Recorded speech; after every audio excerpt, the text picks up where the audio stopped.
Welcome to the Top Advisor Marketing Podcast brought to you by ProudMouth. I'm your host, Matt Halloran. Being your own loud is not new to marketing, but the mindset, strategies, and resources to help you get there are evolving faster than this industry is keeping up. It is time to find a new perspective on what works why and how to move your business forward. Listen as I interview guests to help you learn from them how to be your own loud. Let's get to the show. Hello and welcome to another Top Advisor Marketing Podcast. I'm your host, Matt Halloran. You know, I love traveling and I love meeting new people. And when I'm traveling, a lot of times I'm going to conferences, and I had a gift. And that gift was I got to speak on stage at the last Integrated Partners National Conference. And while I was there, I started asking some questions. I don't know, like dumb questions like I usually ask, like, what does integrated partners mean? And I was talking to one of our guests, Andree, about it. And she's like, well, Matt, we have this whole CPA program. And then she said, you need to meet this guy named John. So John and I hung out for a little while. And I'm like, oh my God, I got to bring this to the world, because everything you've ever thought about working with CPAs really has been systematized and built into a program into Integrated Partners. If you are interested in any way, shape, or form of leaving the firm you're at right now and joining somebody who's going to help you truly have a real relationship with CPAs, that is the biggest commercial I think I've given in a long time on this show. But I really think Integrated Partners is a fundamentally unique RIA, and what they have to offer is brilliant. So Andree and John are my guests today. Everybody, welcome to the show. Thanks for having us, Matt. All right. So, John, I'm going to start with you, man. So how did this come about? I mean, everybody talks about working with CPAs. I remember when I was a coach, there was this program called Winning with CPAs. There was this guy out of Florida. He charged an obscene amount of money to use his system. And then I meet you guys, and you guys are like that times 10. Where did this come from? Well, first, let me start off, Matt, by saying thank you for that great introduction. And also, let me say, thanks for joining us at our national conference. It was so great to have you. You brought the energy, and it was so good to have everybody from all around the country together with us. And and it's fantastic that we're talking about CPAs. Where was the genesis? So it was about 20 years ago. We just got a group of CPAs together, and we just asked them, hey, if you can offer financial services, how would you do it?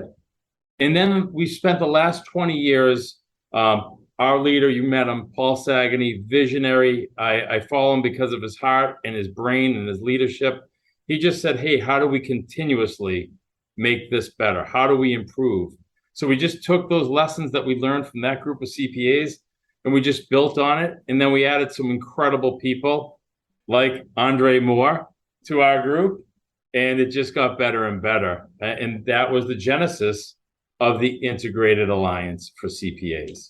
I have all sorts of objections that you guys have to help me overcome here, right? Because I mean, I'm sure that the advisors are saying, man, I've heard this before. Like people promise me the world with CPAs and then nothing comes to fruition. How do you initiate the conversation? So you got an advisor, they're in Schenectady, New York. I think that's actually a place. I make up locations often on this podcast. And, and you guys don't have a presence there necessarily.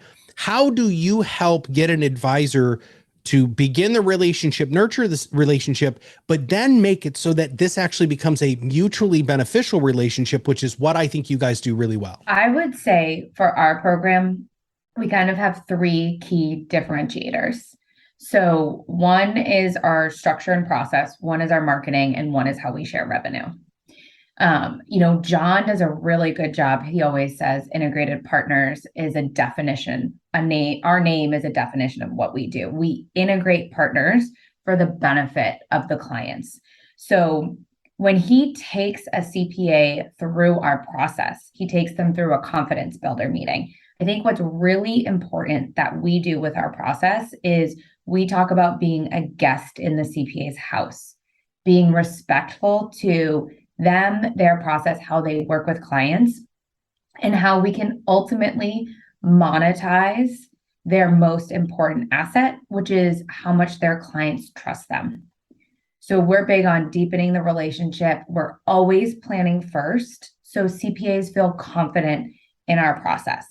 Once they onboard with us, back to process, right? So we take them through an 8-week onboarding process where we really dive into How do you work with your clients? What's your niche? Who are your top clients?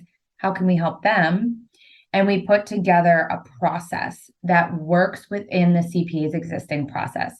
If you make this hard for them, they won't do it. They have a full-time job already. We're just trying to enhance what they're doing today. So it's the process. Then it's the marketing. So the beauty of our model is we can create a DBA brand for the wealth management entity. So you're Matt Halloran CPA, we're creating Matt Halloran Wealth Management. And John is carrying a Matt Halloran Wealth Management business card. So the story we're telling to the clients is really complete. So we're building that instant credibility, and we're offering that almost like one-stop shop that clients are looking for, this enhanced holistic experience. And then we're sharing revenue with the CPAs. I mean, who doesn't like more revenue? One of our existing clients is the number one financial advisor at Ameriprise. And this is his entire model. And now I think he's at a couple of billion under management now, firms all over the country, and they're doing the same sort of thing. So the proof's in the pudding. Everybody who's listening to this has been to a conference and they've met an advisor, and the advisor say, I get all my business from, a couple of CPA firms. Now, which leads me to my next objection, which is, okay, you work with CPA firm A.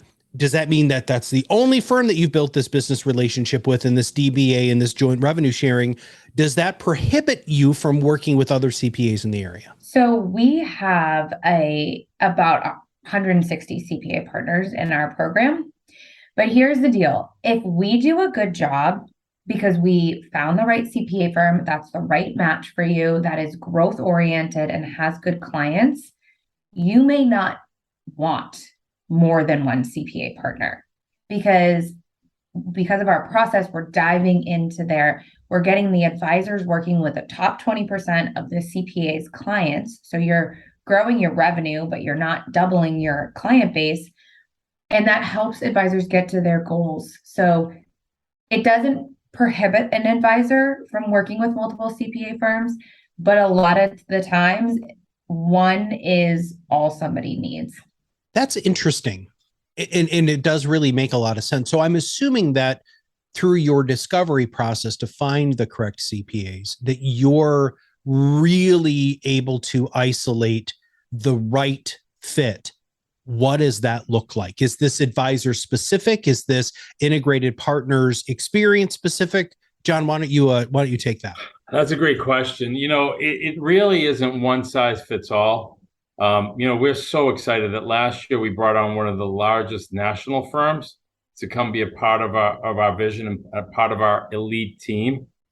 And we have two partner firms that have been with us for decades, and they're reoccurring substantial revenue, and it's impacting their quality of life, not only their income. So there is no one size fits all, other than an open mind, an understanding that the world is changing and I need to change with it. And a vision for what tomorrow is going to look like, and that, hey, you know what, I can't be everything to everyone. You just asked if our advisors can just have one relationships. The CPAs don't really care, about what's going on outside their door, because there's so much need for their service right now that most CPAs are trying to shed clients and make more revenue per client. So the biggest danger that they have right now is, as everybody else is trying to get rid of clients, hey, you don't want to pick up the clients that the firm down the street just got rid of. You want to pick up the best all around clients, and you want to look at them not only from accounting services, you want to look at them from financial services and making it a multiple disciplinary practice that brings in several revenue streams. What are some of the key things that you look for in an accounting firm? So I'll take that, Andree. There's a few things. One, it's relationship with their clients. It's no different than an advisor. If they've got good relationships, and if they're a consultant, they're going to be respected, and the ideas that they bring to the table are going to be well received. Number two, they don't want to keep it a secret, right? So the number one reason why any business fails, we take this from the book, The E-Myth Revisited, is that the public didn't know that they're in business. The number two reason is that they knew they were in business. They just didn't know what they did. So financial services can mean a lot of different things to a lot of different people. It could mean investments. It could mean insurance. It could mean estate planning. It could mean combination of taxation of all of that. So it's truly letting people know what we do. And Andree and Becca and William and our team help our advisors with getting that message out and letting them know the services and products that we can bring to the table. Let's talk about the joint revenue component, because I'm sure that is a huge thing that you guys have to talk about. Where do I even begin with that? What sort of question should I ask you guys about that? Interesting about the industry and how it's evolved over the years is that it was really difficult for CPAs to get into wealth management. There was tons of barriers to entry. So fast forward to today, you are allowed to have solicitor programs with the SEC. So because of that, it removed a lot of barriers for CPAs to get involved and allowed for an easier sharing of revenue. So I would caution people that there are compliance and legal items around this. So if you are trying to build this yourselves, make sure you're looking at the compliance and legal side of this, especially state by state, because that is the big difference. And you want to make sure that you're protecting yourself, but you're also protecting that CPA. Because of these solicitor rules, we're able to share revenue with the CPAs. And it's an important component of what we do because they look at this as an extension of their core business. And because of that, they value spending the time introducing the clients. So a lot of the times an advisor will say to us, well, I don't want to work with 1,000 clients. We don't want you to work with 1,000 clients either. We want you to go in and work with that top 20% of clients. So taking the CPA through the process of understanding the ideal advisor client, how we can properly support them, and then being involved in those initial conversations with the client, because that's the best way to really get that referral through the whole process.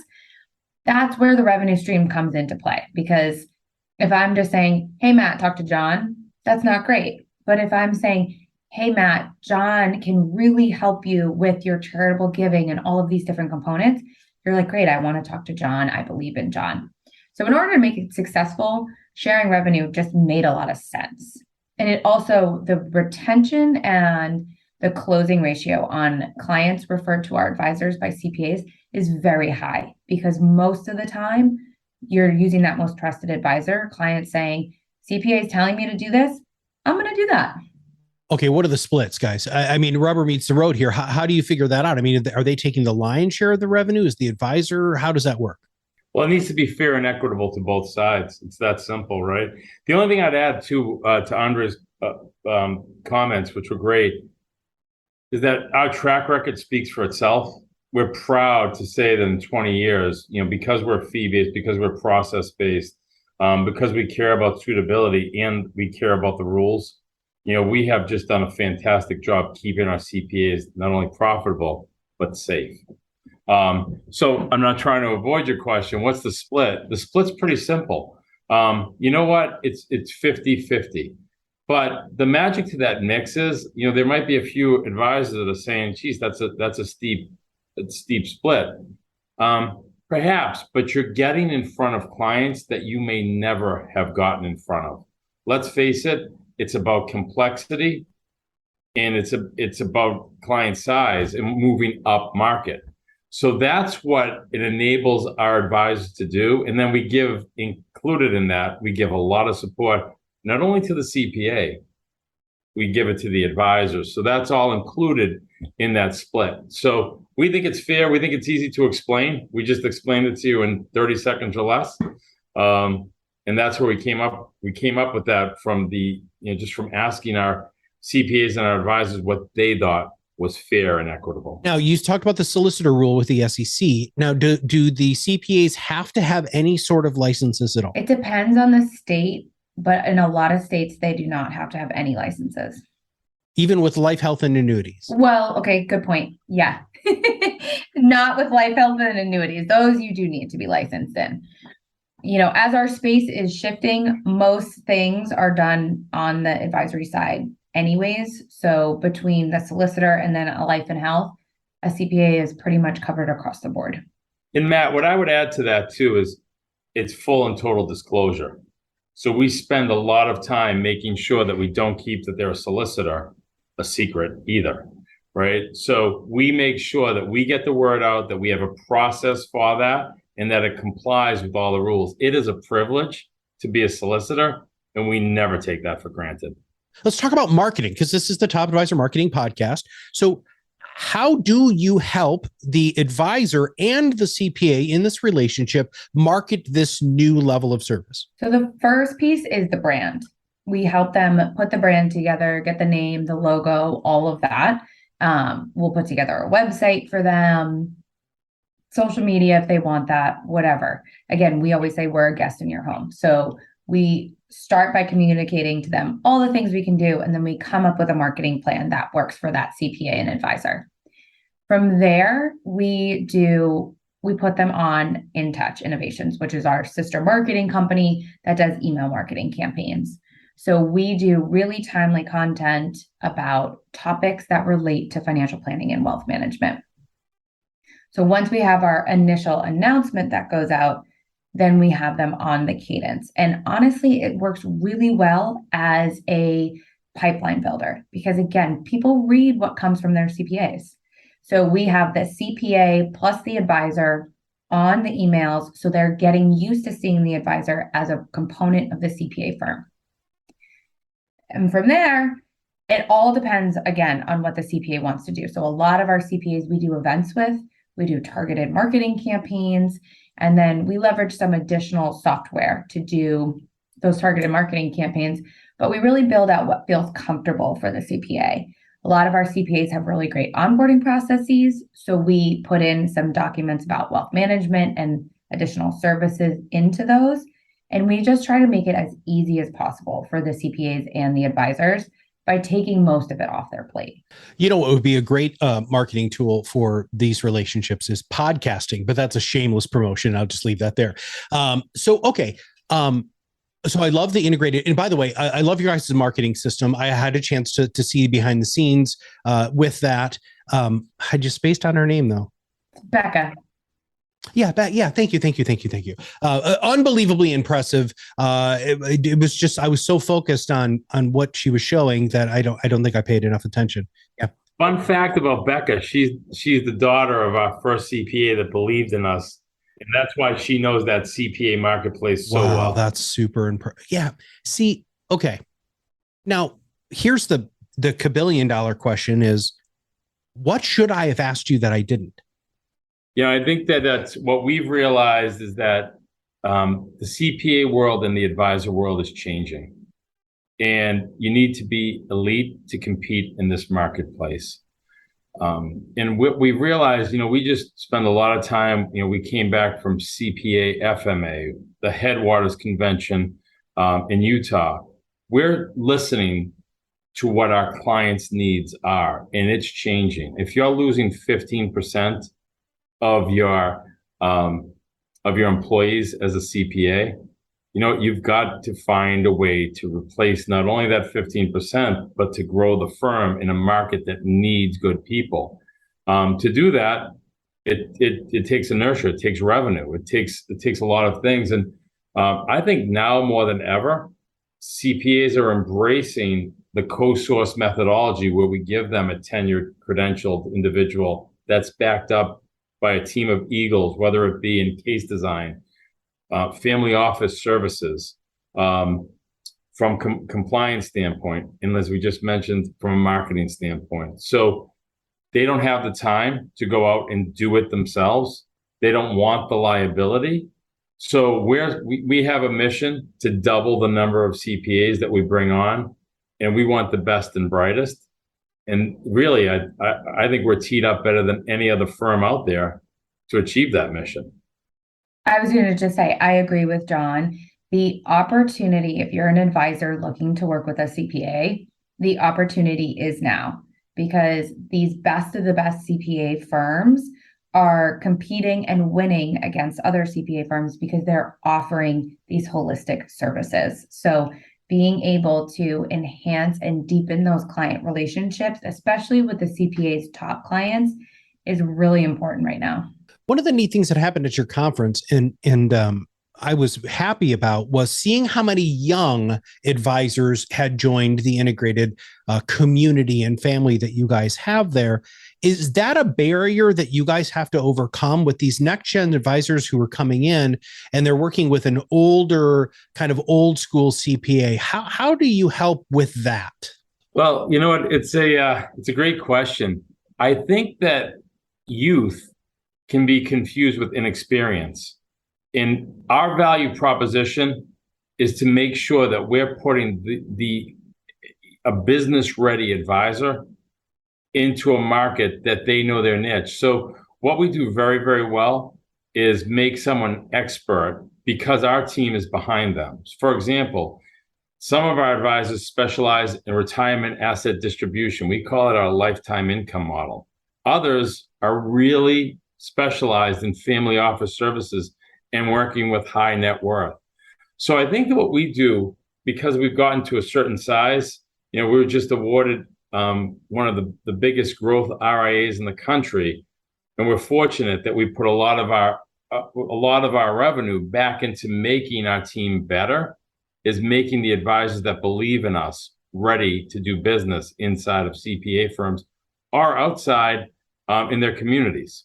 And it's just part of our process. So through our confidence building process, they see how planning focused we are. I mean, that's repeatable, scalable, but also personalized to the end client's goals and values. That CPAs see that as a value add. So it removes, to John's point, the worry of age being inexperience, because they are, through our process, seeing how the advisor works with the end client and feeling confident in that. And I'd also reverse that too. We have some wonderful tenured advisors that have come that might have been more one-dimensional. Maybe they were at a wirehouse and they said, hey, you know what? I don't know how to coordinate the taxation. I'm not an expert level at estate planning. And they are also welcome and wonderful additions to our integrated team. So it works both ways. We're seeing some people are extending their life as an advisor because we make it a little bit easier to be in a difficult world. All right, who are you guys looking for? Let's just expand that, John. You're the one who does a lot of the recruiting and the communication with all of this. Who does Integrated want? If an advisor's listening to this and they're like, okay, this sounds freaking awesome, how would they self-select to give you a call or somebody there to see what it'd be like to work with your organization? We have our own team that led by Rob Sandrew, and if you Google the name and the work that he's doing, that dude's crazy awesome, man. I love that guy. He's on top of his game. He really is. And you know what?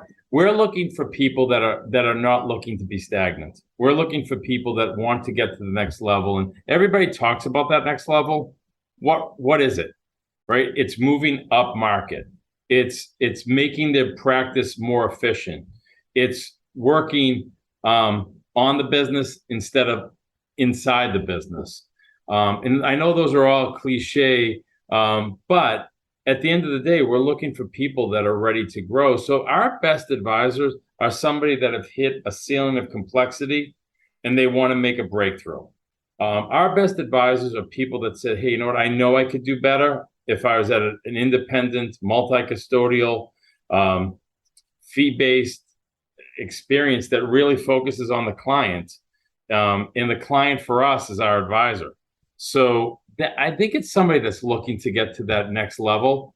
Andree, any thoughts on that? I think you're spot on. I mean, Rob Sandrew runs our program. He is phenomenal at working with advisors and helping them understand the value of integrated and how it will help the advisor get to their ultimate goal. But John's right. I mean, we are looking for the entrepreneurial advisor who wants to grow their business and remove speed bumps. All right, guys, what is the best way for anybody to reach out who wants to find out more about who you are, what you do, and if they can work with you? So you can go to our website, integrated-partners.com, or you can reach out to me directly, andree.mohr@integratedpartners.com. That's fantastic. Guys, thank you so much for what you're doing. I really do think that this integration, this walking alongside each other. One of the things that is a huge switch that I feel has happened in financial services in the time that I've been in it is people realize that they can play nice in the sandbox with everybody else, that they don't have to be cutthroat and, stabbing people. And it's like, we're fighting for the crumbs under the table. We are able to sit at the table with other professionals and actually provide the best products and services and, of course, advice that we can for our clients and for, in this situation, the CPA's top clients also. I also think that, guys, I go to a lot of conferences and there is something different about integrated. It feels different. They think different. If you're tired of the same old thing, the same products and services and the same sort of, schmuckety schmuck stuff that all of you guys hear from recruiters and other people all the time, I think you guys need to take a look at this. They have reinvested in some amazing people that are actually, I know well, and I have so much respect for. I think that the CPA team's amazing. Rob Sanders' team is amazing. And then Paul, the visionary of the organization, he's not normal, everybody. And I mean, in the great way. I watched him speak and thought to myself, where am I right now? Because this does not feel like a normal CEO's talking about what's going on, the vision, their approach, and all of that stuff. So you could Google his name and you can see a lot of his creative thought. He is certainly a thought leader in our industry, and he has built a culture that is second to none. So absolutely, I agree with you, Matt. I agree. Yeah, and you really, really feel it, right? A lot of CEOs at large RIAs like you guys are they're like distant and they're not like they're kind of hands off. He's not. He's like hugging. I mean, it was, I don't know, guys, it was just there's something different about it. And I want to thank, as you guys know, our relationship with you guys really happened through Matt Ackerman, who's a personal close friend of mine who I love dearly. I have known Paul through Matt, and then Andree and John. You guys are just awesome. And I had the opportunity to actually hang out. And I felt like Paul was listening, which is another thing that is a huge superpower of his, because he's one of those people who realizes that you don't learn by talking. All right. So we will make sure that they connect with you, Andree. We'll have all of the links in the show notes, as all of you know. Now, if you would like to know more about how you can get CPAs in your practice, if you're not working with integrated, we have an amazing guest system in our podcasting system that will help you interview and maybe even begin some of these relationships that John and Andree talked about today on our show. All you have to do is go to the Academy, PodRocketAcademy.com, and we will teach you. I've shot a whole bunch of videos on that, show you how you can bring in not just CPAs, but also estate planning attorneys and other guests to help you build your knowledge base, your network, and of course, your business. So for everybody at Integrated, John and Andree and all of us here at ProudMouth, this is Matt Halloran, and we'll see you on the other side of the mic very soon. Thanks for listening to the Top Advisor Marketing Podcast, brought to you by ProudMouth. If you want to know more about how you can be your own loud, visit us at ProudMouth.com and sign up for the PodRocket Academy. Through courses and office hours led by professional podcast producers and digital marketers, you will learn everything you need to know to become the trusted subject matter expert you were meant to be.